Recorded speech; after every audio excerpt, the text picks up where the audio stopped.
So I think means it's great to understand and I would say cull the things that we have hearing from the last two panels as such. We still have one more panel to go.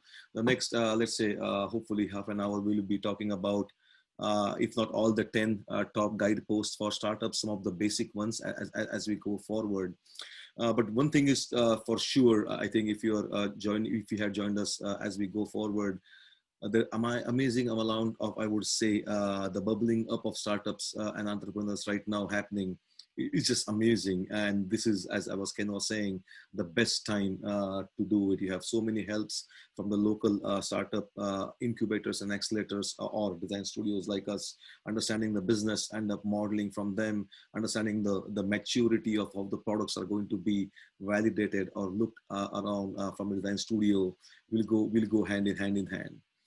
So coming back to the topic as such, the thing is, means we have to understand what are the big things happening and why right now we are seeing, I would say, a tremendous, I would say, a rise of people trying to see how they can get their product ideas. And when I say product, it can be product, a service, or an experience out in the market right now is because of these mega factors, right? Means 52 years ago in 60s, end of 60s, when we had the audacious plan, successful plan of getting man landed on moon.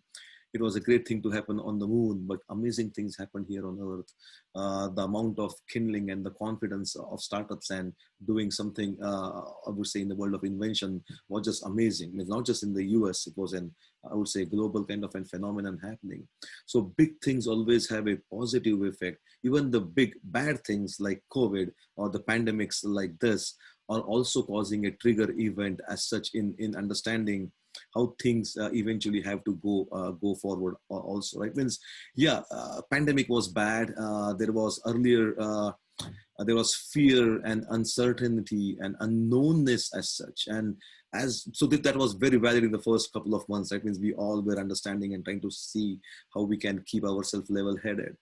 But just in the way of all these stages of grief, I would say, we literally in the last 5 months literally went clockwork in the world of psychology of the first is denial, then the anger, then the bargaining, then the depression, and then finally the acceptance. So we literally are following that kind of some of the textbook elements of what psychologists tell. And that acceptance is pretty amazing, and it actually brings back the grittiness and the perseverance of the people as such. Means it's a different situation, it's a negative situation, but the triggers that it's connecting are absolutely observable as such. And I said in the morning too, design studios like us happens to be the canary in the coal mine, where we can see what's happening a little bit way in advance of the curve. So hopeful things are here. There is lots of excitement and a decent amount of confidence coming up. Maybe not in all the domains, but in some certain sectors, certain essential sectors, certain completely brand new sectors where people are really innovating. We as human species have that DNA of being adaptable, being changed. It was just in textbooks earlier, but now there is no other option. There is no other choice than go forward to this, maybe not the earlier normal, but this new normal as we are calling it. So as startups as such, it's an amazing place to be. Means in the market, there will be products and ideas and services from both the incumbents, let's say the big enterprises, and startups. But somehow I think the startups have an amazing advantage. They have plenty of disadvantages to start also, but let's try to look at the ways that that the startup industry literally starts and triggers. The main thing to differentiate here is, I think, the big enterprises do surprisingly well, because I actually have always the analogy of big enterprises are like a farmland, and where startups are like a garden, a nice backyard garden where there are so many different species. You're grafting buds from here and there. You're mixing and matching and experimenting and tinkering and making things. You're trying to really cultivate the passionate element of exactly what you want. Versus in the farmland area, in the big enterprise area, that's where you have rows and rows of corn planted, right? You have your, let's say, your seed that's ready, you sow them, and then everything is literally replicated at economies of scale. That's where the main, I would say, the engine runs in making sure they can bring in the affordability of a product just because they can run in a completely different way of economies of scale, and again the platform derivations of the different portfolio of products over there. So that's when you go and establish your brand.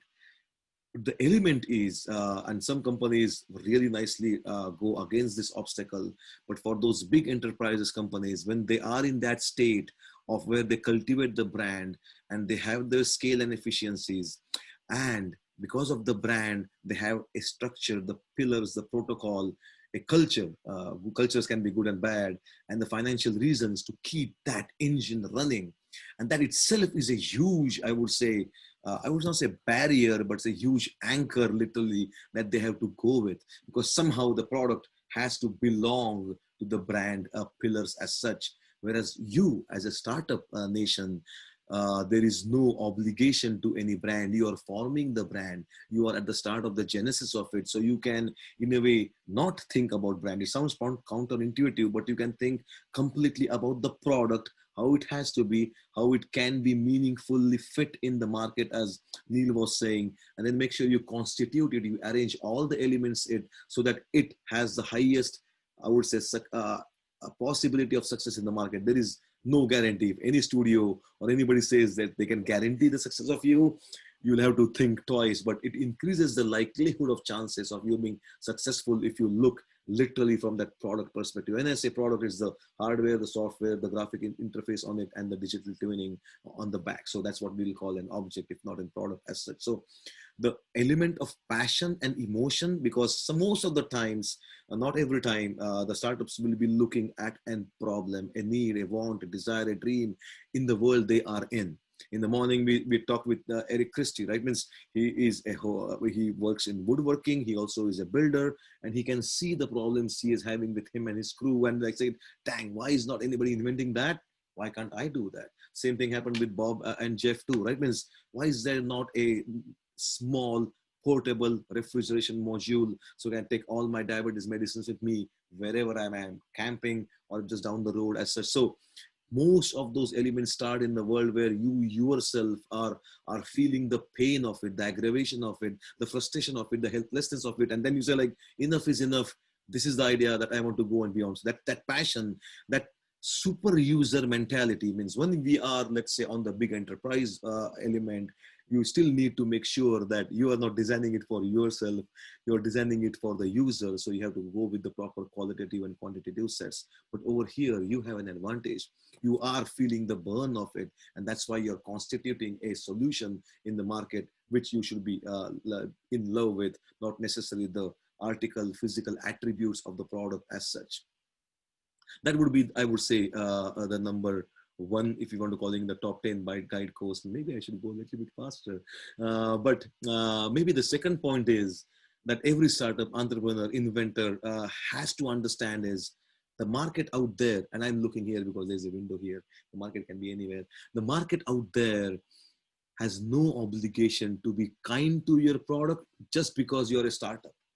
Then the emotional part of like, I'm small, I only have so much budget, all those things are unheard out in the din of the market, because in the marketplace the product has to stand on its own. And it's a good thing also because you have the product and you are not burdened with the brand perspective of it too, but making sure you understand that it has to go and compete with the other products in the market too. Some of them might be from the big enterprise incumbents there too.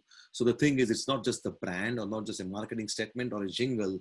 Whatever you're doing have to be squeezed in the product, and the product by itself has to sell on its own. And there will be plenty of procedures or structures or methodology or approach to make sure you happen that way. And the other point, even for us to understand, or the point number two, I would still is understanding it's yours is not the only problem they have out there, because it's a good product cannot be designed in isolation. So if you're just solving this product and saying, okay, now everything is good, I will put it out in the market, there's a cacophony happening around over there, and this product has to be shielding itself to all the noise over there, plus making sure it has the tentacles to reach around with the other complementary products and services over there and fit literally, meaningfully into the entire labyrinth of what the marketplace out there is. So that will be pretty important to understand. It is not just a product in its ivory tower, but product in the reality of the world. Because no matter what, as a studio, as a lab, as any other, I would say, place of innovation, it is still completely sterile. It is not out in the dirty, torturous, abusive marketplace as such. And you have to understand how you design it for that, and understanding the reality of the world happening, rather than just making it clean and sterile and white as such. So number three would be, I would say, the advantage here for the startups would be in how to keep your product in a very good way, high concept, low fidelity.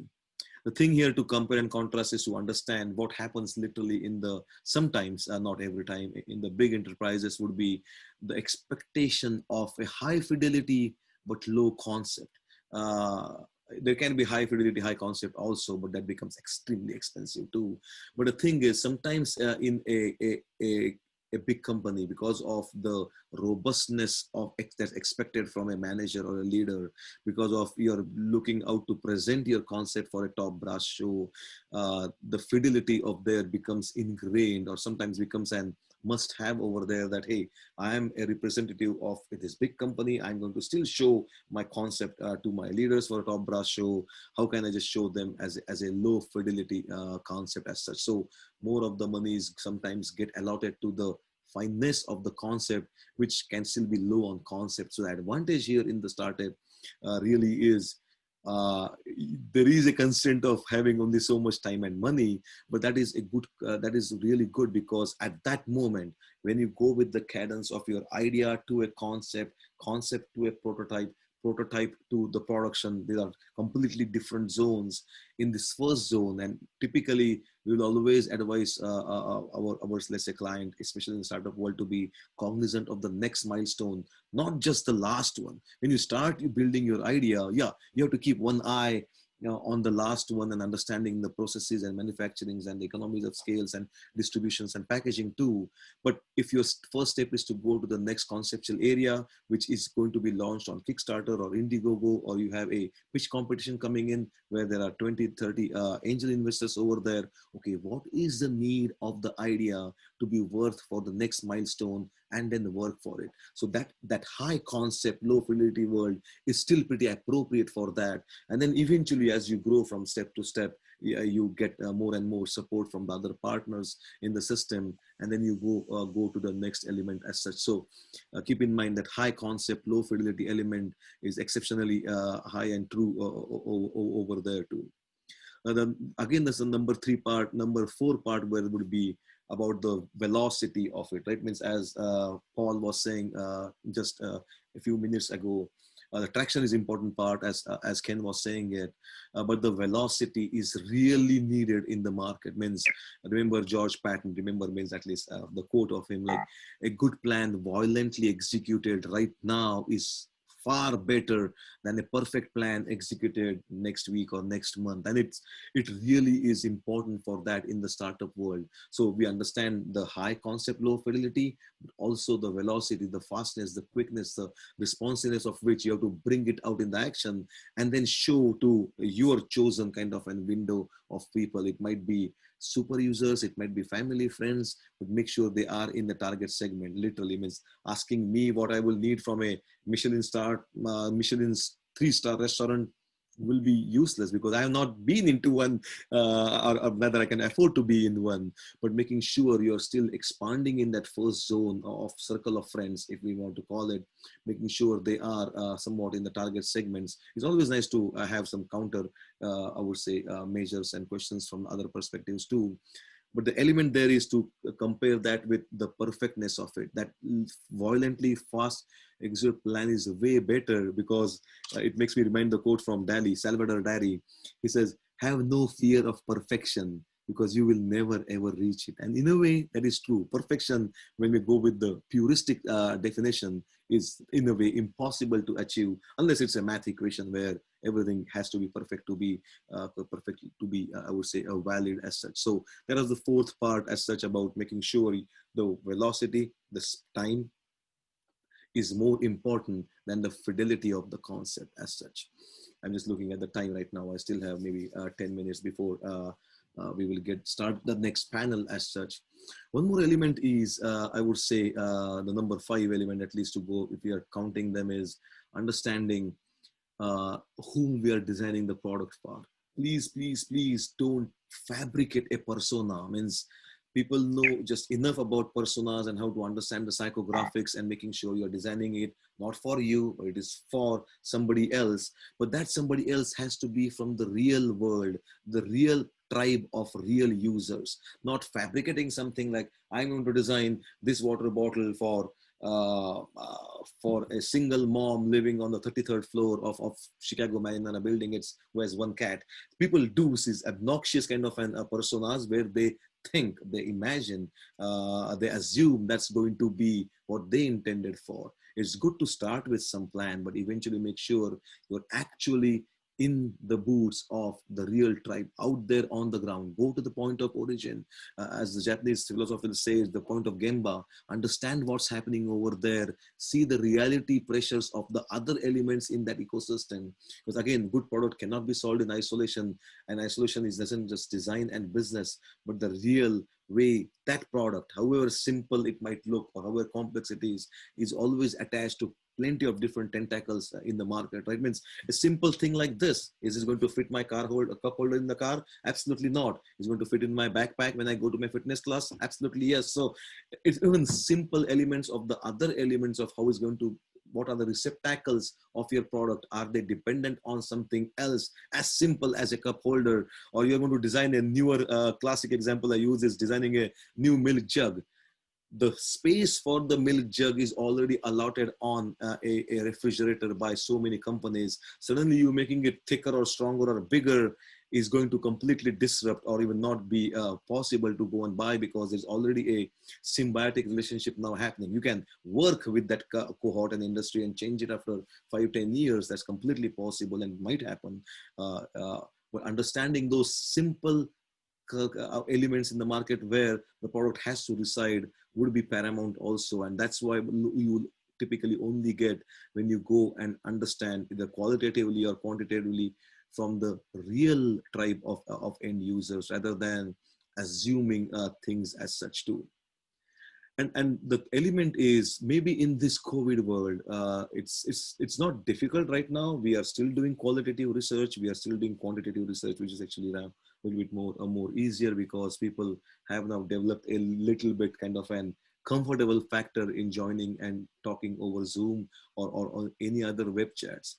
But rather than just doing something on your own versus doing something with the super users and trying to do qualitative and quantitative research with cohorts over there, there are some of, I would say, lower fruits to grab by the way of going through a design studio, us or anybody else too, where you can still go and tap into the collective wisdom of a group who very well might be difficult to reach in the real world because of time constraint or budget constraint of doing actual qualitative research, but where you can still tap into the elements of the super users, I would call them, because of the way they're organized. Like, let's say our studio or any good industrial design studio who are generalist in nature.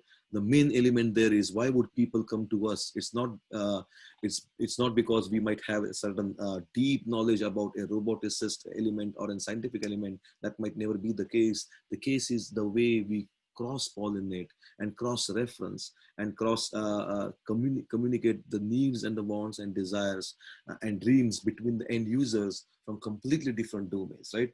Means you're working on a wine glass, on a lawnmower, on a toaster, or on a modes of mobility. All those things become a part of that collective wisdom as such, and that's where the organic expansion can happen. So that's also a pretty, I would say, a decently element or a faster way to go forward as such. The other elements would be to understand is making sure when you say do an human-centric design, I think most of us now understand we are humans, but we are still designers. We are not talking about designing it for a designer. We are a designer for the end user. Designer is typically never the end user. That's the assumption we have to have. Somehow forcefully be away from the confirmation bias that every person has, including a designer. But in a way, you are classically trained when you go to design school to understand how do you pulsate between that kind of and biases as such. But the element here is human-centric design of the user, but it's never a single user. Understand there will be multiple users of the products as such too. The end user is still there and we will have their adoption propensities and their needs and wants, but also there will be in between customers, right? If you're selling your product in Home Depot or Lowe's, eventually you're going to finally sell it to the customer. A single person in Atlanta for Home Depot and say they have to carry the product as such. So understanding the in-between users, right? If your product is going to be used by contractors or installers, you have to understand what are their pain points. How do they look at things? How do they would buy things when they go out in the market? If it is a B2B product or a B2 contractor's product as such. So understanding the win-win-win situations right now at this stage, when you are looking at the maturation of the idea or the problems you want to solve, the problems will not be just in the end zone where the user is. The problems are in a way diluted or positioned across it in a manner to make sure if you want to increase the likelihood of winning, understanding those problems in the corresponding, I would say, ecosystems as such. It's always in an ecosystem, no matter what, because your product might be, unless you're designing something for the laundry room. You are in the laundry room, the user is there, your product is there, if he or she is using it, but you have to understand where that room is, right? Means that section is going to be into an industry sector or industry category. But no matter what, this industry is always molded by the society and the culture around it. So in the center, you have the single crosshair overlap of one user, one product, but at the collective element is uh, the overall humanity of how it's going to affect what is going to be good, bad, or otherwise, which can change decade to decade, right? Sometimes it changes overnight to overnight too. Means end of last year when we were going on in sustainability conferences and plenty of things, the single-use plastic things was of the pinnacle thing, like straws or the clamshell boxes we get at places as such. Everybody was going in one way. COVID happened. It's a bad thing it happened. But now that single-use plastics are saving our lives. It's amazing to see how things change, and not that these black swan events will be so common to change it every often, but we have to understand how those mega trends are happening, what can change overnight, and what can eventually save you going forward too. So understanding those multiple user aspects of not just the product, but kind of the entire ecosystem. If sustainability is one of the elements you're looking at, how to understand that and the changes it might happen in its own domain would be pretty important too. The other element, I would say, before we only have, let's say, 4 minutes, I need to make sure I pause my discussions on time. I can see Gary is connecting. We already have Shoria over here. And there'll be one more coming in. We will make sure we will start on time when Sanjay also joins in too. A couple of other smaller elements to understand is as you're thinking about your idea, one thing is to be sure to understand is focus. Like we always say in our studio, don't like we should start saying is stop being all things to all people. Start by being something to someone. And that it's not a long statement, but it encompasses plenty of different things of how to make sure you're solving for that core element that you have in mind. I think going back to the first panel, I think Mark was saying that about how to be really focused on the core aspects of the business rather than trying to get diluted, right? Means the dilution is what happens if you start with the process and you go forward with dilution can start happening at each and every state, because that's where the sales people try to say, hey, I want to please this guy in Fargo, this guy in Idaho, this guy in Miami. Then it becomes a little bit difficult or impossible to do that, because intentions are right. Every company starts with a product that they would want everybody to love, but as they go through the process, they end up with a product that nobody hates. And you don't want that. You want them to be completely love in your product. And there can be a love and hate relationships, but as long as the love is between your target segments, even if it is polarizing, there might be people who might hate it. That's completely okay.